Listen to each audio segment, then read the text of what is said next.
अब बस इस चीज़ को डालने के साथ ही जो है हमारा मिट्टी बनाने का जो प्रोसेस था वो पूरा हो गया है। और इस पूरे दिन प्रोसेस में जो है मुझे 2 दिन का टाइम लगा है। एक बार इस तरह से मिट्टी जब हम बना लेते हैं तो हमें सर्दियों में जो है बार बार मिट्टी में खाद लगाने की बिल्कुल भी ज़रूरत नहीं पड़ती है। और आप जो प्लांट हैं वो बहुत जल्दी लगा सकते हैं। और ये जैसे कि आप देख रहे हैं, ये छाछ है। छाछ मैंने मिट्टी में डाली है। छाछ के अंदर जो है लैक्टोबैसिलस नाम के जीवाणु होते हैं जो मिट्टी में सूक्ष्म जीवों को पनपने में बहुत ज़्यादा मदद करते हैं।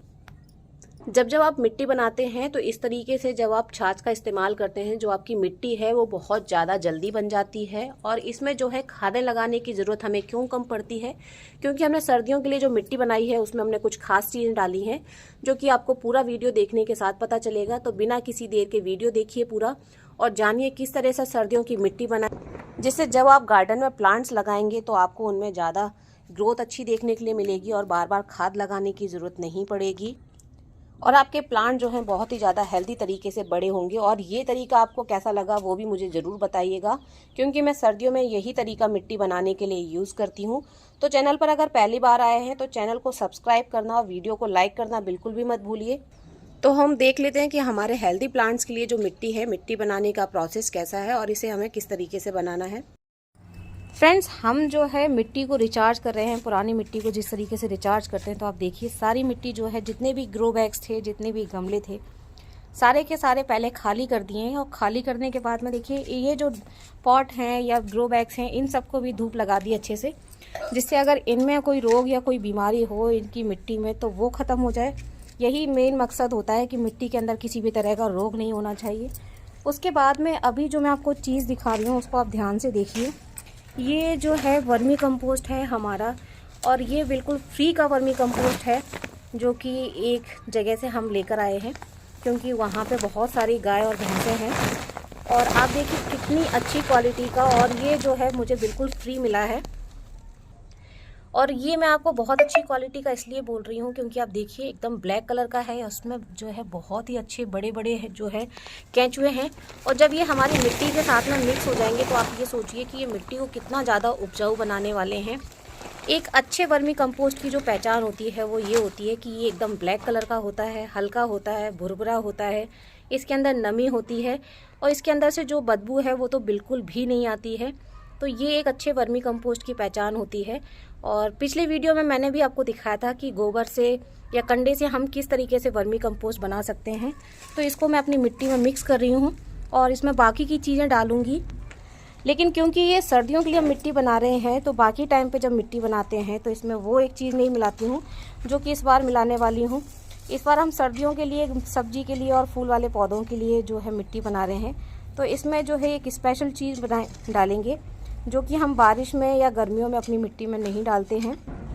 अभी आप देखिए ये मैंने जो घर में वर्मी कंपोस्ट बनाया हुआ था वो रखा हुआ है, बिल्कुल चाय पत्ती के दाने जैसा दिख रहा है, लेकिन ये बिल्कुल सूख गया है, इसके अंदर की नमी जो है पूरी ख़त्म हो गई है।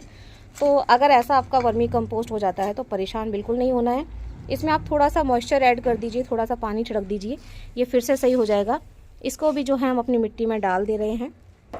तो अभी आप देखिए जो चीज़ें हम ऐड करने वाले हैं तो ये है आयरन पाउडर।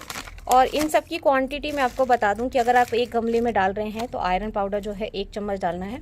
इसको हमें केवल एक बार मिट्टी बनाने के टाइम पे डालना होता है, बार बार इसकी ज़रूरत हमें नहीं होती है क्योंकि ये माइक्रो न्यूट्रिएंट्स है। दूसरी चीज़ जो आप देख रहे हैं ये है बोन मील पाउडर, इसको भी हम यूज़ करने वाले हैं। अगर आप एक गमले में डाल रहे हैं तो इसको 1 मुट्ठी डाल दीजिए। फिर उसके बाद में ये देखिए ये हमारी नीम खली है, इसको भी हमें जो है 1 मुट्ठी के करीब डालना होता है एक गमले में। एप्सम सॉल्ट जो है इसको हम 1 चम्मच डालेंगे। और उसके बाद में है मेरे पास में फंगीसाइड, जो कि डालना बहुत ज़रूरी है। फंगीसाइड अगर आपके पास में नहीं है तो आप हल्दी पाउडर का भी यूज़ कर सकते हैं। और जो इस बार जो सबसे अलग चीज़ है, स्पेशल है, वो है ये सरसों की खली का पाउडर। इसको हम सर्दियों में इसलिए डालते हैं क्योंकि ये हमारे पौधों को थोड़ी सी गर्माहट देता है, ग्रोथ में हेल्प करता है। वहीं हम बारिश में बिल्कुल भी इसका यूज़ नहीं करते हैं क्योंकि अगर इसका सही तरीके से हमने इस्तेमाल नहीं किया तो इसके वजह से जो है पौधों में फंगस लगने का प्रॉब्लम भी हो जाता है। और सेम यही चीज़ हम गर्मी की मिट्टी बनाते हैं तो यूज़ नहीं करते हैं क्योंकि ये बहुत गर्म होता है। तो इसको हम बारिश में और गर्मियों में अवॉइड करती हूँ। मैं पर्सनली मैं अपना एक्सपीरियंस आपके साथ में शेयर कर रही हूँ, बाकी लोग किस तरह से इस्तेमाल करते हैं नहीं मालूम। तो एक गमले में जो है आप 1 से 2 चम्मच के करीब डालिए। अभी आप देखिए ये मिट्टी तो बहुत सारी है, जिनको मैं बहुत सारे गमले में डालने वाली हूँ, तो इसके लिए जो है मैं ज़्यादा क्वांटिटी में लूँगी। और ये नॉर्मल जो हमारी सरसों की खली है वो मिलती है, जहाँ से कोई ऑयल मिल हो वहाँ से। और इसको मैंने मिक्सर ग्राइंडर में डालकर ऐसे पाउडर बना लिया है और बस इसको मिक्स कर देना है। एक करके सारी चीज़ें इसके अंदर डाल रहे हैं। एप्सम सॉल्ट डाल रही हूँ सबसे पहले, और ये सारी चीज़ें हमें एक एक बार डाल देनी है, फिर इनकी जैसे नीड होती है हम टाइम टू टाइम डालते हैं।